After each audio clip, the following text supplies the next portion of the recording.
Hey guys, welcome back to the Human Condition. I want to start off by saying thank you guys so much for my last two videos. Or my videos in general, have been really well recently. So I want to say thank you guys so much for watching them. I really appreciate it.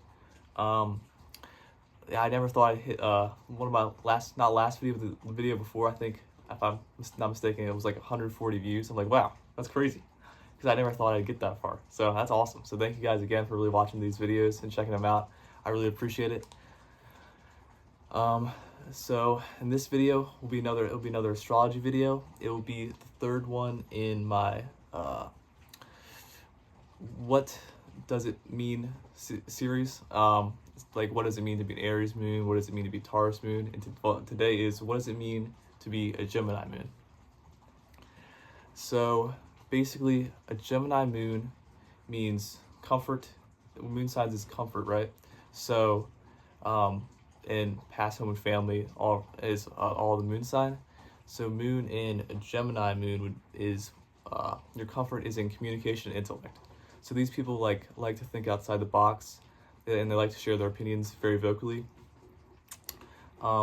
Sometimes they can share too much of their opinions, and sometimes which can cause ripples with people. Like they might be a little brash sometimes and like harsh with their opinions, but overall they're pretty agreeable people because it's a air sign.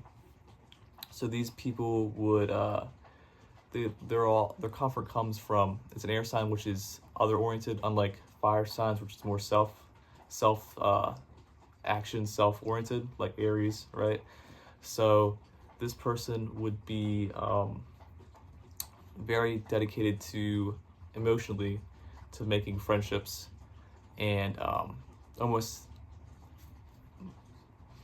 feeling like a emotional need to like almost rely, kind of, not always, but kind of rely on, they feel the need to think deeply about things and for their own comforts and to share their opinions with others, and that gives them comfort to them.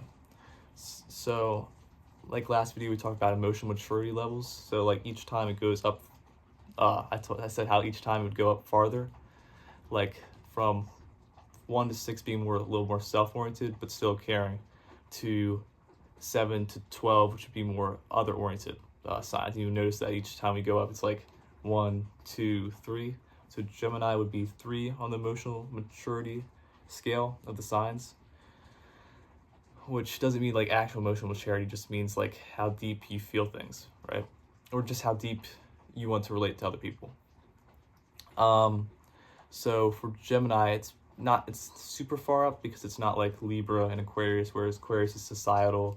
Comfort comes from just everyone, like every person I meet, like a humanitarian. That's Aquarius, is very, very outgoing air sign. It's not like Libra, which is one-on-one interpersonal connections. Like, I want to meet this person, I want to focus on my one-on-one connections and focus really on what this person wants, not what I want. That's Libra. Gemini is more like, I really want to share my opinions, but I need other people to I want other people to share my opinions with. I need other people to share my opinions with. And that's why it's more on the left side, the self-oriented, rather than the other-oriented. It's more like, well, I need other people to share my opinions, right?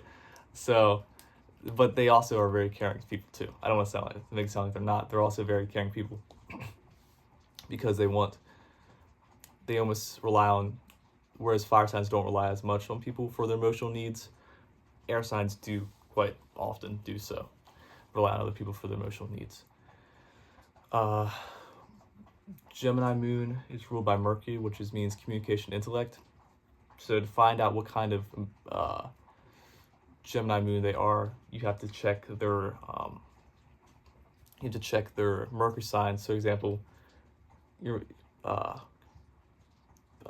comfort can be in communication, intellect, but what is your communication, intellect in? Like, what are you always thinking about, talking about? So, for example, let's say your moon is in Gemini, but your Mercury's in Taurus. So your moon in Gemini means comfort is in communication, intellect, and your Mercury would be in Taurus, which is communication, intellect is in love and money. Like we talked about in the last video, how Taurus is like that more practical, like very practical, down to earth, financial security, romantic security, friendship security. So this would mean your thoughts or primary focus on does this affect my friend group, my support group? How does this affect me financially? And how does this affect me relationship wise? So to really figure out what kind of moon in Gemini you are, you probably important to check what Mercury sign is in and where your Mercury's placed in your houses, which is a really cool concept we haven't yet talked about. And that's pretty in depth, like your ascendant sign and all the houses. But that'll be its own series in the future. So stay tuned for that. That's and one thing I've noticed just from personal observations, Earth signs are very friendly and very nice, but their friendliness, they might almost kind of lose themselves. They almost might forget who they are because they care so much about other people, their validation from other people. I mean, maybe not always, but they care so much about the validation from other people that they might almost lose themselves sometimes. Unlike fire signs, who are like very oriented, so they might not lose themselves quite as much. And that's why, even though they're opposites, fire and air and earth and water are drawn to each other. Because air wants to care about people, fire signs know what they want, and then it just blends together, kind of. So one thing I've noticed just from like observations and stuff is Gemini moon people typically are like hang out a lot with Sagittarius moons people. Like the people I talk about are really cool, but you're also very controversial. The fun video I'll talk about in my Sagittarius moon videos. So a lot of times they hang out with those controversial people, but they're more like level-headed. They're more, because they're focused more on how they talk to people. They care about people, what people think. So they're not going to, if they say anything too out of pocket, unlike Sagittarius moon who might not take it back, Gemini will take it back, what they say, sometimes. And that can sometimes, some people like that because they're open to change and grow, but some people also don't like that because they're like, you were with this person one way, now you're thinking this way. It's not that they don't support both people, it's just, or like support one person, they just try to support everyone. And that's sometimes why it come off as like wishy-washy almost.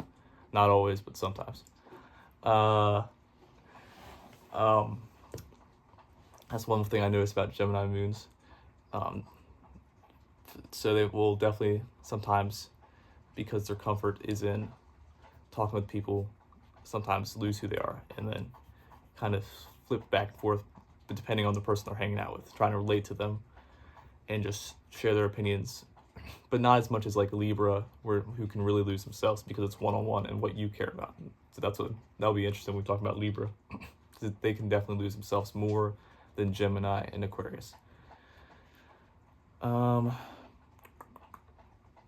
There's also talk about like difference between the sun and Gemini, like I did last video about like Aries. I talked about the difference between Aries sun and Aries moon.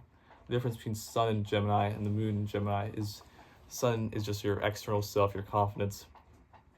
So sun and Gemini won't feel as deeply motivated to communicate, feel the need to share their opinions and communicate, but they will do so just to be confident and for their external self. But whereas like all the other videos before, like Gemini will feel like a deep internal need to communicate their opinions, and they feel like wrong not doing so. But again, they're always hesitant to, if their opinions hurt someone, because they care about people, right? The validation from people, like air sign, they'll take it back if they need to.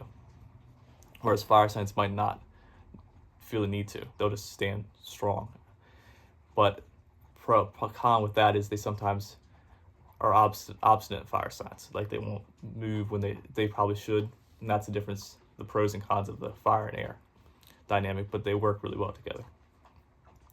The only time fire and air do conflict is when the air signs are like buddy with the fire sign, and there's another fire sign maybe that potentially disagrees with the other fire sign, and the air sign kind of might flip sides sometimes, or just try to be agreeable, and both fire signs were like, what, bro, why didn't you just side with me? And that's where the conflict between the fire and air kind of comes in. It's just like the Gemini would try to be objective, and the two fire signs like, bro, why don't you just side with me, type of thing. So that's kind of where the conflict between Gemini, or just any air sign, with a fire sign happens, even though they should get along most of the time. So I think, and then some celebrities. I'm not gonna bring up any controversial celebrities yet in this video, but I'll definitely. I don't know what celebrities I'm gonna bring up, but I'll definitely put them up on the screen somewhere soon in this video. And also check where your sun and what house it's in, because that's also similar. That will also tell you what kind of, or check what house your moon is in, because it will also tell what type of Gemini moon you are. So yeah, I don't know how long this video was, but I hope you guys enjoyed it. Thanks again for all the support. I really appreciate you guys for doing that. I didn't think we would get so many views on last like 2 videos, and I was like, oh, this is awesome. So I'm gonna try to find ways to help you guys keep doing what you guys enjoy from this channel. Like, I know you like the biology and my theory video about plot holes, so I'll definitely do that again. So yeah. Disclaimer, like in all my videos, if I said anything controversial, I'm sorry, I take it back. But thank you guys for watching again. Like and subscribe if you want. I love you guys. I'll see you in the next one.